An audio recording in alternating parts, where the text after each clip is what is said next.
Hi guys, welcome to Kenar Financials. So இன்னைக்கு நம்ம என்ன பார்க்க போறோம் அப்படின்னு பார்த்தீங்கன்னா, இன்னைக்கு மந்த் அண்ட் எக்ஸ்பைரியோட ட்ரேட் செட்டப், அப்புறம் என்ட்ரி அண்ட் எக்ஸிட் எப்படி நம்ம பிளான் பண்ணோம். ஸோ இதை பத்தி தான் நம்ம பார்க்க போறோம். ஸோ போன வீடியோல நான் என்ன சொல்லியிருந்தேன் அப்படின்னு பார்த்தீங்கன்னா, மார்க்கெட் வந்து அப் ட்ரெண்ட்ல இருக்கு. நம்ம வந்து பையிங் ஆப்பர்ச்சுனிட்டிஸ் தான் பார்ப்போம், கரெக்ட்டுங்களா? ஸோ அதை பேஸ் பண்ணி தான் இன்னைக்கு நான் ட்ரேடும் எக்ஸிக்யூட் பண்ணேன், கவுண்டர் ட்ரேடும் நான் வந்து எக்ஸிக்யூட் பண்ணேன். ஸோ அதோட லாஜிக் தான் நம்ம இன்னைக்கு பார்க்க போறோம். ஸோ இப்போ பாத்தீங்கன்னா நமக்கு மார்க்கெட் வந்து பயங்கர அப்ல போயிட்டு இருக்கு, கரெக்ட்டுங்களா? ஸோ இது வரைக்கும் நம்ம நேற்று அனலைஸ் படி இது வரைக்கும் நமக்கு வந்து அப் ட்ரெண்ட்ல இருக்கிற மார்க்கெட். அதுக்கப்புறம் பாத்தீங்கன்னா நமக்கு வந்து ரெசிஸ்டன்ஸ் லெவல் அப்படின்னு பாத்தீங்கன்னா இதுதான் நமக்கு வந்து ரெசிஸ்டன்ஸ் லெவல். ஸோ மார்னிங் என்ன ஆயிடுச்சு, மார்க்கெட் மேல போன மார்க்கெட் இதுல ரெசிஸ்டன்ஸ் ஹிட் பண்ணிட்டு ஒரு ஹால் இந்த இடத்துல ரெட் கேண்டில் கொடுத்துருக்கீங்களா, இந்த இடத்துல வந்து நான் வந்து பை போனேன். பட் இமீடியட்டா போகல. இந்த ரெட் கேண்டில் முடிஞ்சதுக்கு அப்புறம் ஒரு கிரீன் கேண்டில் ஃபார்ம் ஆயிருக்கு பாத்தீங்களா, இந்த இடத்துல வந்து நான் பை போனேன். ஸோ பை போயிட்டு நான் என்ன பண்ணேன் அப்படின்னு பார்த்தீங்கன்னா, இந்த லெவல் ஆஃப் அதாவது அடுத்த ஹையர் ஹை கிரியேட் பண்ணுவோம். ஸோ என்னோட ஐடியா என்ன அப்படின்னு பார்த்தீங்கன்னா, அடுத்த லெவல் வந்து 39,570 அல்லது 500, 39,500க்கு மேல மார்க்கெட் சஸ்டெயின் ஆகும். ஸோ அது வரைக்கும் நம்ம வந்து ப்ராஃபிட் புக் பண்ணிடலான்ற ஐடியால தான் நான் ஆக்சுவலி இருந்தேன். பட் என்ன ஆச்சு அப்படின்னு பார்த்தீங்கன்னா, இந்த இடத்துல இருக்கு பார்த்தீங்கன்னா, இந்த 12 கேண்டில். ஸோ 12:45க்கு அப்புறம் நடந்த கேண்டில்ல வந்து நம்ம அப்சர்வ் பண்ண வேண்டிய ஒரு முக்கியமான இன்ஃபர்மேஷன் இருக்கு. ஸோ அதுதான் வந்து இன்னைக்கு ட்ரேடை வந்து மாத்தின டேர்னிங் பாயிண்டே அதுதான் ஆக்சுவலி. ஸோ இப்போ நான் வந்து அப் ட்ரெண்ட்ல போற மார்க்கெட்டை வந்து நான் பொசிஷன் ஹோல்ட் பண்ணிட்டு நான் வந்து மார்க்கெட் மேல போகுதுன்னு சொல்லிட்டு எக்ஸ்பெக்ட் பண்ணிட்டு இருக்கேன். பட் ப்ராஃபிட் நான் இன்னும் புக் பண்ணல. என்ன ஆச்சு அப்படின்னு பார்த்தீங்கன்னா, இந்த ஏரியா தான் வந்து என்னோட என்டையர் சிஇ பொசிஷனோட ப்ராஃபிட்டையும் வந்து எரைஸ் பண்ணிட்டு நான் வந்து ஓவராலா வந்து 80,000 கிட்ட மைனஸ் போயிட்டேன். ஸோ இந்த இடத்துல வந்து நான் என்ன பண்ணேன் அப்படின்னு பார்த்தீங்கன்னா, இமீடியட்டா வந்து நான் கட் பண்ணிட்டு நான் ட்ரெண்டை மாத்திட்டேன். ஸோ அப் ட்ரெண்ட்ல இருந்தேன்னா இந்த இடத்துல வந்து பார்த்தீங்கன்னா 80,000 லாஸ்ல புக் பண்ணிட்டு மறுபடியும் நான் என்ன பண்றேன் அப்படின்னு பார்த்தீங்கன்னா கவுண்டர் ட்ரெண்ட் எடுக்கிறேன். ஏன் எடுத்தேன்? ஸோ அதுதான் லாஜிக் தான் நான் உங்களுக்கு டீட்டெயிலாக சொல்றேன். ஸோ இப்போ வந்து நம்ம ஃபோக்கஸ் பண்ண வேண்டிய கேண்டில்ஸ் அப்படின்னு பார்த்தீங்கன்னா, நம்ம ஃபோக்கஸ் பண்ண வேண்டிய கேண்டில்ஸ் வந்து 12:45 ரேஞ்சில் இருந்து லாஸ்டா பிரேக் டவுன் கொடுக்கறதுக்கு முன்னாடி, அதாவது 230 கேண்டில்ஸ். ஸோ இந்த 12:45 கேண்டில் வந்து ப்ரீவியஸ் ரெசிஸ்டன்ஸை பிரேக் பண்ணிட்டு ஒரு பையர்ஸ் ரெப்ரசென்ட் பண்ற கேண்டில் பிளஸ் ஒரு பேரண்ட் கேண்டில் சொல்லலாம். ஏன் அப்படி சொல்றேன் அப்படின்னு பார்த்தீங்கன்னா, இப்போ இந்த கேண்டில் ஃபார்ம் ஆனதுக்கு அப்புறம் பாத்தீங்கன்னா ஒரு ரெட் கேண்டில் வந்து டீப்பா கீழே விழுந்துட்டு மறுபடியும் ஹேமர் ஃபார்ம் ஆகி உள்ள வந்துருச்சு. இந்த பேரண்ட் கேண்டிலுக்கு ரேஞ்சுக்கு, அதாவது பேரண்ட் கேண்டிலோட ஹைலயோ இல்ல லோலயோ வந்து பாத்தீங்கன்னா கிட்டத்தட்ட வந்து 1.15 ஹவர்ஸ் வந்து மார்க்கெட் வந்து ஸ்ட்ரகிள் பண்ணுச்சு. கீழேயும் க்ளோஸ் வைக்க முடியாம மேலேயும் க்ளோஸ் வைக்க முடியாம. சரிங்களா? இதுதான் வந்து நமக்கு வந்து ஃபர்ஸ்ட் க்ளூ.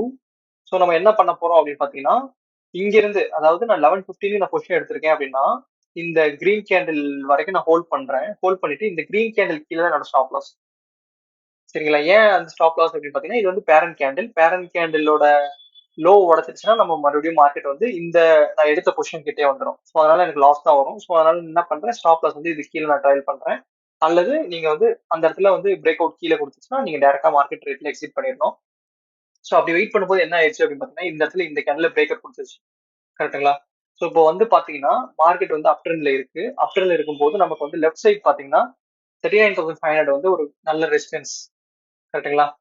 ஸோ வந்து என்ன ஆச்சு, 39,500 கிரவுண்ட் லெவலுக்கு போக முடியாதனால மார்க்கெட் என்ன ஆச்சு, இந்த இடத்துல ஹால்ட் பண்ணிட்டு நமக்கு வந்து ஒரு பேரண்ட் கேண்டில் ஃபார்மேஷன் கொடுத்துட்டு பேரண்ட் கேண்டில் கீழே பிரேக் வச்சிட்டாங்க. ஸோ அதனால நான் என்ன பண்ண வேண்டியது போச்சு அப்படின்னு பாத்தீங்கன்னா, என்னோட என்டையர் சி பொசிஷனை வந்து நான் இந்த இடத்துல வந்து நான் ரவுண்ட் ஆஃப் பண்றேன், மீன் ஸ்கொயர் ஆஃப் பண்றேன். ஸோ ஸ்கொயர் ஆஃப் பண்ணும்போது எனக்கு கிட்டத்தட்ட வந்து 75,000 to 80,000 லாஸ் ஆயிடுச்சு. ஸோ இப்போ நான் அடுத்து நான் என்ன பண்ணிருக்கேன் அப்படின்னு பாத்தீங்கன்னா, இப்போ இந்த ரெட் கேண்டில் கம்ப்ளீட்டா ஃபார்ம் ஆயிடுச்சு, கரெக்டுங்களா? ஃபார்ம் ஆனதுக்கு அப்புறம் நான் என்ன பண்றேன் அப்படின்னு பாத்தீங்கன்னா, இப்போ என்னால சிஇ போக முடியாது. பட் என்னால புட் சைட் போக முடியும். ஏன் அப்படின்னா ஆல்ரெடி மார்க்கெட் எக்ஸ்டெண்ட் ஆயிடுச்சு. ஸோ இந்த ரெசிஸ்டன்ஸ் வந்து ஹிட் பண்ணனால நான் என்ன ப்ராபபிலிட்டி நினைச்சேன் அப்படின்னு பாத்தீங்கன்னா, அடுத்த லெவல் ஆஃப் சப்போர்ட்டுக்கு மார்க்கெட் போகலாம், போகாமலும் போகலாம். அவுட் த மணி எடுத்தா ரிஸ்க். ஸோ அதனால நம்ம வந்து இந்த மணியை எடுத்து ட்ரை பண்ணுவோம்னு சொல்லிட்டு நான் என்ன பண்ணேன், இந்த மணியில வந்து மறுபடியும் வந்து ஒரு 1000 குவான்டிட்டி கிட்ட நான் வந்து இந்த இடத்துல வந்து நான் ஆட் பண்றேன். ஸோ ஆட் பண்ணும்போது நமக்கு என்ன ஆச்சு அப்படின்னு பாத்தீங்கன்னா, மார்க்கெட் வந்து இந்த விக் வரைக்கும் வரும்போது எனக்கு வந்து நல்ல ப்ராஃபிட் இருந்துச்சு. சடனா இந்த விக் ஃபுல்லா மேல போனதுக்கு அப்புறம் வந்து எனக்கு மறுபடியும் வந்து பாத்தீங்கன்னா கம்ப்ளீட்டா வந்து எல்லா ப்ராஃபிட்டும் எரைஸ் ஆயிடுச்சு. சரிங்களா? இப்ப பாத்தீங்கன்னா மார்னிங் ஒரு 80,000 லாஸ். மறுபடியும் வந்து நான் புட் பொசிஷன் எடுத்தேன். புட் பொசிஷன் எடுத்துட்டு மறுபடியும் கீழே மார்க்கெட் வந்து ப்ராஃபிட் கொடுத்துச்சு. ப்ராஃபிட்டை புக் பண்றதுக்கு முன்னாடி மறுபடியும் விக் ஃபார்ம் பண்ணி மேலே ஏறிடுச்சு. மேலே ஏறினால மறுபடியும் எனக்கு என்டையர் ப்ராஃபிட் எரைஸ் ஆயிடுச்சு. ஸோ இந்த இடத்துல பாத்தீங்கன்னா நமக்கு வந்து நிறைய ஃபேக்டர்ஸ் இருக்கும். மறுபடியும் மார்க்கெட் மேல போயிடுச்சு, என்ன பண்ணுவோம், மறுபடியும் மார்க்கெட் சைட்வேஸ்ல போச்சுன்னா என்ன பண்ணுவோம். ஸோ இதெல்லாம் வந்து ட்ரேடிங் ஃபியர் கண்டிப்பா வந்து நமக்கு வந்து உள்ள வரும். பட் நம்ம வந்து இதெல்லாம் எப்படி அவாய்ட் பண்ணலாம் அப்படின்னு பாத்தீங்கன்னா, நம்ம மெஜாரிட்டியா வந்து இந்த இடத்துல நம்ம வந்து என்ன பிரைஸ் ஆக்ஷன் கொடுத்துருக்கு அப்படின்னு பாத்தீங்கன்னா, கீழே வரப்போற மார்க்கெட் தான் கொடுத்துருக்கு. ஸோ அதனால நம்ம வந்து என்ன பண்றோம், மறுபடியும் ஜஸ்ட் ஒரு ட்ரை, மறுபடியும் வந்து 30,000 லாஸ் புக் பண்ண, அதாவது 30,000 மறுபடியும் லாஸ் ஆயிருந்துச்சு அப்படின்னு பாத்தீங்கன்னா, நான் மறுபடியும் வந்து புக் பண்ணிருப்பேன். அதுவும் எப்போ அப்படின்னு பாத்தீங்கன்னா, மறுபடியும் வந்து இந்த பேரண்ட் கேண்டில் வந்து ரீடெஸ்ட் பண்ணலாம். அதாவது எப்படி சொல்றேன் அப்படின்னு பாத்தீங்கன்னா, மறுபடியும் வந்து இங்க இருந்து மறுபடியும் பேரண்ட் கேண்டில் ரீடெஸ்ட் பண்ணிட்டு மறுபடியும் வந்து கீழே விடலாம் மார்க்கெட். ஸோ அந்த பேரண்ட் கேண்டிலுக்கு மேல மறுபடியும் கிரீன் வச்சிருச்சுன்னா நான் வந்து என்ன பண்ணலாம் ஐடியா இருந்தேன்னா பாத்தீங்கன்னா, கம்ப்ளீட்டா மறுபடியும் பொசிஷன் எக்ஸிட் பண்ணிடலாம். ஸோ ஓவராலா வந்து பாத்தீங்கன்னா எனக்கு வந்து கிட்டத்தட்ட 1 lakh கிட்ட லாஸ் ஆகும் அப்படின்னு சொல்லிட்டு ஒரு ஐடியால வந்து நான் ட்ரேட் பண்றேன். இமீடியட்டா அப்படி என்ன ஆயிடுச்சு, நெக்ஸ்ட் கேண்டிலே பாத்தீங்கன்னா 245 கேண்டில் வந்து செம செல்லிங் ப்ரெஷர். சரிங்களா, செம செல்லிங் ப்ரெஷர் ஆனோடனே ஓகே நான் வந்து கண்டுபிடிச்சேன். அதாவது என்ன கண்டுபிடிச்சேன் அப்படின்னா, இந்த ஸ்விங் கீழே வந்து மறுபடியும் க்ளோஸ் வச்சிருச்சு அப்படின்னா நம்மளால ஹோல்ட் பண்ண முடியும் புட்டை அப்படின்னு சொல்லிட்டு நான் வந்து வெயிட் பண்றேன். ஸோ இந்த ஸ்விங் கீழே இந்த இது செல்லிங் ப்ரெஷர் நிறைய இருந்தனால க்ளோஸ் ஆயிடுச்சு. ஸோ க்ளோஸ் ஆனதுக்கு அப்புறம் எனக்கு இன்னொரு கன்ஃபர்மேஷன் என்ன கிடைச்சிச்சு அப்படின்னு பாத்தீங்கன்னா, அப்போ மார்க்கெட் வந்து அடுத்த ஹையர் ஹை, அதாவது ரீசெண்ட் ஹையை வந்து டச் பண்ண போகுதுன்னு சொல்லி நான் அனலைஸ் பண்ணிட்டேன். ஸோ அனலைஸ் பண்றதுனால வந்து நான் என்ன பண்ண போறேன், ப்ராஃபிட் வந்து நான் புக் பண்ண போறது இல்லை. ஸோ எவ்வளவு தூரம் கீழே போகுமோ போட்டோம், நம்ம லாஸ்ட்டா புக் பண்ணிக்கலாம்ன்ற ஐடியால வந்துட்டேன். ஸோ ஐடியால வரும்போது எனக்கு வந்து சிம்பிள் ஸ்ட்ரக்சர் தான். இது ஹையர் ஹை, இது லோ, இந்த மார்க்கெட்டு. ஸோ இங்க இருந்து நம்ம கன்சாலிடேட் ஆயிடுச்சு. கரெக்ட்டுங்களா? ஸோ இப்போ பாத்தீங்கன்னா ஃபர்ஸ்ட் மேஜர் ட்ரெண்ட் வந்து இங்க போயிடுச்சு, மறுபடியும் கீழே வந்துச்சு, மறுபடியும் மேல போன மார்க்கெட்டு சைட்வே சைடு மறுபடியும் கீழே வந்துச்சு. அப்போ ஆப்வியஸா நமக்கு எந்த லெவல் வரும், இந்த லெவல் ஆஃப் இந்த டாப் மட்டும்தான் மறுபடியும் வந்து நமக்கு ரீடெஸ்ட் பண்ணோம். ஸோ அந்த அசம்ஷன்ல நான் என்ன பண்ணிட்டேன், இந்த ஏரியா வந்து என்னோட ப்ராஃபிட் புக்கிங் ஜோன். எதுக்கு அப்படின்னா புட் சைடுக்கு. சரிங்களா? ஸோ இந்த ஏரியா வரும்போது நான் மறுபடியும் வந்து என்னோட என்டையர் பொசிஷன்ஸ் நான் ஸ்கொயர் ஆஃப் பண்ணிட்டேன். ஸ்கொயர் ஆஃப் பண்ணிட்டு ஸோ ஓவராலா வந்து பாத்தீங்கன்னா எனக்கு வந்து நான் மார்னிங் என்ன லாஸ் பண்ணனோ அதை கம்ப்ளீட்டா என்னால் ரெக்கவர் பண்ண முடிஞ்சுச்சு. ஸோ இது வந்து அன்எக்ஸ்பெக்டட் மூவ் ஆக்சுவலி. நான் என்ன எக்ஸ்பெக்ட் பண்ணேன், மறுபடியும் மார்க்கெட் வந்து மேல போகலாம் அப்படின்னு சொல்லி எக்ஸ்பெக்ட் பண்ணேன். பட் நமக்கு வந்து இந்த கேண்டில் கன்ஃபர்மேஷன் மூலமா தான் நம்ம வந்து கவுண்டர் ட்ரெண்ட் எடுக்க முடியும். ஸோ கேண்டில் வந்து நம்ம ரீட் பண்ணோம். ரீட் பண்ணி அதுக்கேற்ற மாதிரி நம்ம கவுண்டர் ட்ரெண்ட் எடுத்தா மட்டும்தான் நம்மளால வந்து ஈஸியா ப்ராஃபிட் பார்க்க முடியும். ஸோ ஓவராலா இது வரைக்கும் என்னால வெயிட் பண்ண முடியல. ஸோ இந்த லெவல், இந்த ஜோன் டச் பண்ண உடனே நான் வந்து எக்ஸிட் ஆயிட்டேன். நான் என்ன நினைச்சேன், இந்த லெவல்ல வந்து மறுபடியும் மார்க்கெட் ரிவர்ஸா இருக்க சான்சஸ் இருக்கு. ஸோ நம்மளால ரிஸ்க் எடுக்க முடியாது. மார்னிங் எடுத்த ரிஸ்கே வந்து அதிகம். ஸோ அதனால வந்து இந்த இடத்துல வந்து நான் வந்து ஸ்கொயர் ஆஃப் பண்ணிட்டு என்னோட complete position exit of profit book ஆயிடுச்சு கம்ப்ளீட்டா. ஸோ இன்னைக்கு என்ன ஆச்சு அப்படின்னா, ஸ்டெப் பை ஸ்டெப் உங்களுக்கு வந்து ஆர்டர்ஸ்ல காமிக்கிறேன். ஸோ என்னோட பொசிஷன்ல ஓவரால் ப்ராஃபிட் அப்படின்னு பார்த்தீங்கன்னா 2.1 லேக், ஆக்சுவலி 2.2 லேக்ஸ் வந்து ஓவரால் ப்ராஃபிட். ஸோ இதுதான் வந்து என்னோட ஃபர்ஸ்ட் லாஸ். ஸோ கிட்டத்தட்ட நான் வந்து 75,000 கிட்ட லாஸ் பண்ணிட்டேன். அதோட ஆர்டர் புக்கும் பார்த்தீங்கன்னா உங்களுக்கு தெரியும். ஸோ 1000 குவான்டிட்டி 130 ருபீஸ் நான் எடுக்கிறேன். எடுத்துட்டு நான் வந்து ஃபர்ஸ்ட் பேனிக்ல, அதாவது ஃபர்ஸ்ட் செல் ஆஃப் நடந்துச்சு. ஃபர்ஸ்ட் செல் ஆஃப் எங்க நடந்துச்சு அப்படின்னு பார்த்தீங்கன்னா, ஆக்சுவலி இந்த இடத்துல நான் எடுத்தது இந்த இடம் 11:30 கேண்டில். ஸோ இந்த ஹேமர் கேண்டில் வந்து கீழே வரைக்கும் வந்துட்டு போச்சு. ஸோ அந்த இடத்துல நான் என்ன பண்ணிட்டேன், நான் செல் ஆஃப் பண்ணிட்டேன். ப்ராஃபிட்லேயாவது இருக்குன்னு சொல்லிட்டு ஜஸ்ட் அது 7 பாயிண்ட் ப்ராஃபிட். அதுக்கப்புறம் நான் என்ன பண்ணேன், சரி ஹேமர் ஃபார்ம் ஆயிடுச்சு, மறுபடியும் மார்க்கெட் இந்த இடத்துல பாத்தீங்கன்னா 1 o'clock கேண்டில் ஹேமர் ஃபார்ம் ஆயிடுச்சு. ஸோ மறுபடியும் மார்க்கெட் வந்து மேல போகும் அப்படின்ற மென்டாலிட்டியில மறுபடியும் நான் என்ன பண்றேன், மறுபடியும் வந்து நான் கால் ஆப்ஷன் எடுக்கிறேன். பட் இந்த தடவை நான் எடுக்கும்போது 130 எடுக்காம நான் 150 20 பாயிண்ட் எக்ஸ்ட்ரா எடுக்கிறேன்.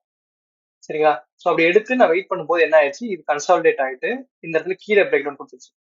இந்த கேண்டில்னா 2.25 கேண்டில்ல பாத்தீங்கன்னா கீழே பிரேக் கொடுத்துருச்சு. ஸோ ஆப்வியஸா நான் என்ன பண்ண முடியும், என்னால ஹோல்ட் பண்ண முடியாது, குவான்டிட்டி ஹெவியா இருக்கு. ஸோ நான் என்ன பண்ணிட்டேன், 150க்கு வாங்கினது கீழே பிரேக்கர் கொடுத்தோன்னே எனக்கு கிட்டத்தட்ட வந்து 75 பாயிண்ட்ஸ் லாஸ் ஆயிடுச்சு. ஸோ ஓவராலா 75,000 லாஸ். நான் வந்து ஸ்கொயர் ஆஃப் பண்ணிட்டேன் மார்க்கெட் ரேட்ல. ஸ்கொயர் ஆஃப் பண்ணதுக்கு அப்புறம் தான் நான் என்ன பண்றேன், இந்த இடத்துல வந்து கன்ஃபர்மேஷன் கிடைக்குது நமக்கு. ஸோ இங்க வந்து ஒரு டீப் செல்லு, அதுக்கப்புறம் மறுபடியும் இமீடியட்டா வந்து மறுபடியும் மார்க்கெட் செல் ஆயிடுச்சு. ஸோ பேரிஷ் மூவ்மெண்ட் சென்டிமெண்ட் வந்து கன்ஃபார்ம் ஆயிடுச்சு. ஸோ இமீடியட்டா நான் என்ன பண்றேன், மறுபடியும் வந்து அட்ஜஸ்ட்மெண்ட் பண்ணிட்டு இருக்கிற ப்ராஃபிட், அதாவது 80,000 லாஸ். ஸோ மறுபடியும் வந்து எனக்கு என்னன்னா, இருக்கிற கேபிட்டல் வச்சு தான் நான் ரீயூஸ் பண்ண முடியும். ஸோ ரீயூஸ் பண்ணும்போது மறுபடியும் நான் வந்து ஆவரேஜ் பண்ணி இதுல ஒரு 100 குவான்டிட்டி 43 ருபீஸ்க்கு, அப்புறம் இதுல வந்து ஒரு 900 குவான்டிட்டி 89 ருபீஸ்க்கு நான் வாங்குறேன். ஸோ வாங்கிட்டு நான் வந்து ட்ரேட் பண்ண ட்ரை பண்றேன். ஸோ இங்க என்னோட என்ட்ரி, ஸோ இந்த கேண்டில் என்னோட என்ட்ரி, அண்ட் இந்த கேண்டில் டச் பண்ணும்போது என்னோட எக்ஸிட் இருந்துச்சு. ஸோ இப்படிதான் வந்து நான் ப்ரைஸ் ஆக்ஷன் ரீட் பண்ணி ஓவரால் இந்த ப்ராஃபிட் பார்த்தேன். ஸோ இதுதான் கைஸ், இதுதான் வந்து நீங்க வந்து லாங் டேர்ம் போக போக வந்து கேண்டிலோட analysis, pattern and analysis, behaviour. So price action அப்படின்னு என்ன சொல்றாங்க அப்படின்னு பார்த்தீங்கன்னா, ஒவ்வொரு கேண்டிலோட இன்ஃபர்மேஷனை வந்து நம்ம கேதர் பண்ணி ஓவரால் ட்ரெண்ட் என்ன இருக்கு அப்படின்னு சொல்லிட்டு எல்லாமே நம்ம வந்து இன்டரப்ட் பண்ணி அதுக்கான ஒரு ஸ்டோரி மேக்கப், அந்த ஸ்டோரி நம்ம ஃபாலோ பண்ணுவோம். நம்ம கையில எதுவும் இல்லை. மார்க்கெட் ரிவர்ஸ் ஆகலாம், ரிவர்ஸ் ஆகாம போகலாம், பை ஆகலாம், இல்ல செல் ஆகலாம், ஸ்டாப்ல ஹிட் பண்ணலாம், ப்ராஃபிட் ஹிட் பண்ணலாம்.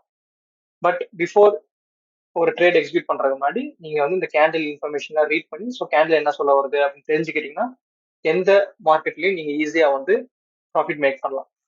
வீடியோ பிடிச்சிருந்தா லைக் பண்ணுங்க, ஷேர் பண்ணுங்க, சப்ஸ்கிரைப் பண்ணுங்க கைஸ். தேங்க்ஸ் ஃபார் வாட்சிங் கேனா ஃபினான்ஷியல்ஸ். டேக் கேர், பாய்.